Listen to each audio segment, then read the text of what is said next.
Well, joining us now for more is Jeremy Saltan, the Yamina Director of English Operations and a political strategist. And Jeremy, it's a happy holiday for you in Yamina. Congratulations on those polls. Be honest, were you surprised there by the number, 23 seats? And is it a realistic, do you see it as a realistic possibility that Yamina could overtake Likud in the polls? Well, obviously it's a poll, and we have no election, at least on the horizon.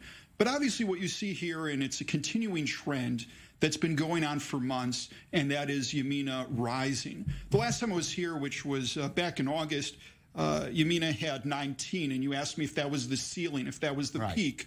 Well, here we are at 23.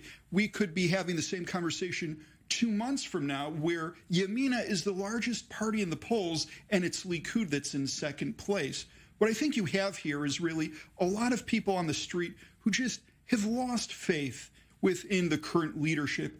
And literally, Naftali Bennett wrote the book on what it is that we should be doing right now in terms of dealing with the coronavirus on both the health and economic level. Right. Now, let's look at maybe a potential downside of all that success, which is just until the day before yesterday, we were hearing about the possibility new elections, especially Prime Minister Netanyahu pushing for new elections.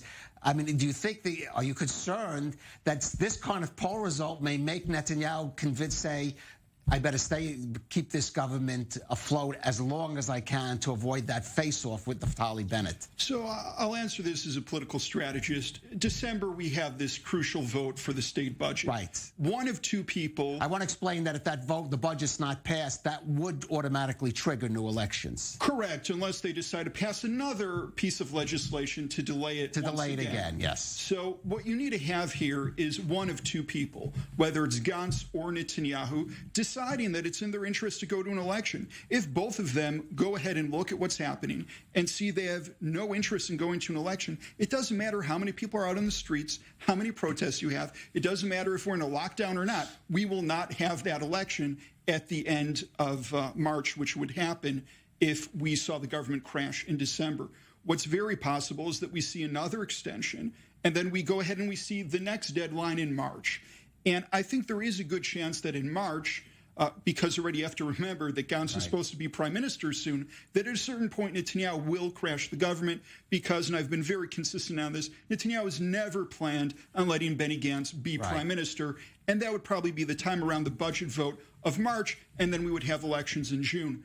But, let's look at these polls. As time goes on, Likud drops, we go up. I don't know if that's in his best interest, Netanyahu. Right. Now, there's no question of Yamina being a right-wing party. Yamina means the right, basically. Yes. But there are being questions have asked whether you can still put Yamina what's called in the right bloc or the right-wing bloc that has automatically supported Benjamin Netanyahu as Naftali Bennett Yamina did in the previous elections. Is it still part of that bloc that is going to support Prime Minister Netanyahu for elections? Could it ally with a more left or centrist party to try to unseat him?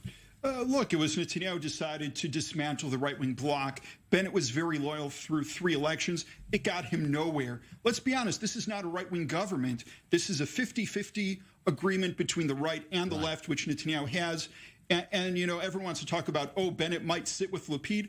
Okay, but it's okay for Netanyahu to give the economy ministry to Amir Peretz, the big socialist from the left, Itzik Shmuley, the welfare and labor ministry. Let's a little bit be honest about what's happening here, because the Netanyahu government has taken among the most left-wing politicians in Israel and given them central aspects of not just the government, but of our economy. And especially when you're going through what we are right now, this is not the time to be spending money irresponsibly. All right, well, that was a very diplomatic answer, but I'm going to interpret it to perhaps as maybe Yamina will have perhaps other options after this election. I think, I'll be blunt, I think that Naftali Bennett is going to be the prime minister candidate that we're going to see going up against Netanyahu. All right, Jeremy Saltan, thank you for joining us again on I-24 News.